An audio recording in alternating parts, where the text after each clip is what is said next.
জুলাই অভ্যুত্থানে রাজধানীর মহাখালীতে গণহত্যার ঘটনায় তদন্ত প্রতিবেদন দাখিলে ৩ মাস সময় দিয়েছে আদালত।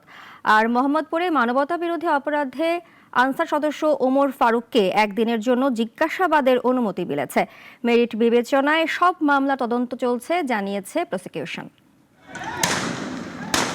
জুলাই অভ্যুত্থানে দেশ জুড়ে যে ম্যাসাকার হয় তার বড় অংশ ছিল মহাখালী, মোহাম্মদপুর, যাত্রাবাড়ি, চানখারপুল ও সাভার এলাকায়। এসব ঘটনায় একাধিক অভিযোগের পাশাপাশি বেশ কয়েকটি মামলা হয় আন্তর্জাতিক অপরাধ ট্রাইব্যুনালে। রাজধানীর মহাখালী এলাকায় জুলাই অভ্যুত্থান চলাকালে নিহত হন ৫ জন। মানবতাবিরোধী সে অপরাধের তদন্ত প্রতিবেদন দাখিলের নির্ধারিত দিন ছিল আজ। শুনানিতে প্রসিকিউশন আরও ৩ মাস সময় আবেদন করেন, পরে তা মঞ্জুর করেন আদালত। আমরা আজকে মাননীয় ট্রাইব্যুনালে একটি সময়ের আবেদন করি।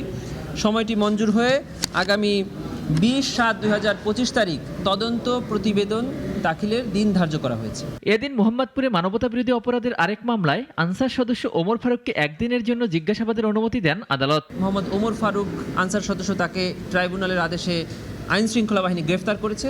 তাকে আমরা জিজ্ঞাসাবাদের আবেদন জানিয়েছিলাম। মাননীয় ট্রাইব্যুনাল এই আবেদন মঞ্জুর করে ২৭/৪ তারিখে তদন্ত সংস্থায় তাকে জিজ্ঞাসাবাদের অনুমতি দিয়েছে।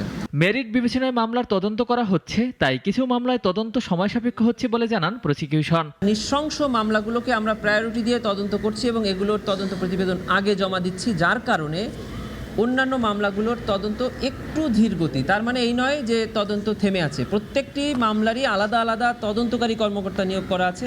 অভিযোগ তদন্তকালে তদন্ত কর্মকর্তার প্রাপ্ত তথ্য সরকারের যথাযথ কর্তৃপক্ষ কর্তৃক ভেরিফাইড করার আবেদনও এদিন মঞ্জুর করেন আদালত। ওয়ালিউল রনি, নাগরিক, ঢাকা।